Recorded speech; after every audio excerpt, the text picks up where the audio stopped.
நம்ம ஹீரோ பக்கத்துல இருக்கிற பொண்ணு ஹீரோவை கை காலெல்லாம் கட்டி போட்டுட்டு தூங்க வச்சிட்டு இருக்கிறா. அப்ப நம்ம ஹீரோவை மட்டும் அழகா அப்படியே கட் பண்ணி உள்ள இழுத்துட்டு போயிட்டு இருக்குது ஏதோ ஒண்ணு. அட யாரா நீங்க, ஐயோ என்ன காப்பாத்து அப்படின்ற மாதிரி அவளால அந்த பொண்ணு கிட்ட கேட்க கூட முடியல. இவர் எங்கேயோ வெளியில வந்து ஒரு குகை வெளியா வந்துடுறாங்க. அது ஒரு காடு. அந்த இடத்துல பார்த்தா ஒரு மான்ஸ்டர் இருக்குது. அது இருந்துட்டு இதுக்கப்புறமா நீதான் என்னோட குழந்தைய பாத்துக்கணும் புரியுதா அப்படின்னு சொல்லிட்டு இது என்ன பண்ணுதுன்னா, பிரெக்னண்டா இருக்கிற அதோட வயித்தை கிழிச்சு அந்த கருவை எடுத்து அவன் கிட்ட கொடுத்துருது. அதுவும் அவனோட வாய்க்குள்ளே போட்டுருது. அவனோட வயித்துக்குள்ள அது போனதும் இவன் பிரெக்னண்டா இருக்கிற மாதிரி காமிக்கிறாங்க.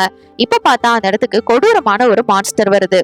இவங்களை அட்டாக் பண்ண வர அந்த நேரத்துல நம்ம ஹீரோ பக்கத்துல தூங்கிட்டு இருந்த அந்த பொண்ணு எந்திரிச்சு வந்து அந்த மான்ஸ்டரை அட்டாக் பண்ண ஆரம்பிக்கிறா. ஆனா அந்த மான்ஸ்டர் இவள ஒரே அடியில கீழே தள்ளிடுது.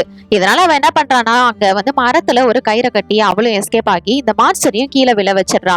சரி இதான் சான்ஸ், நம்ம வந்த வழியாவே இங்க இருந்து எஸ்கேப் ஆயிடலாம் அப்படின்னு சொல்லிட்டு அந்த ஓட்டைக்குள்ள இவங்க ரெண்டு பேரும் போயிடுறாங்க. அந்த மான்ஸ்டரும் பின்னாடியே போகுது. ஆனா அதால அவங்க ரெண்டு பேரையும் வந்து பிடிக்க முடியல. அதுக்கு மேல போக முடியல. ஒரு கட்டத்துக்கு மேல நம்ம ஹீரோவுக்கு பிரசவ வலி மாதிரி வந்து அந்த கருமுட்டை வெளியில வந்துருது. அது பார்த்தா அங்கிட்டும் இங்கிட்டும் பால் மாதிரி பவுன்ஸ் ஆகுது. இந்த பொண்ணு எடுத்து பார்த்தா அது ஒன்றும் கருமுட்டெல்லாம் கிடையாது, அழகான மான்ஸ்டர் குட்டி.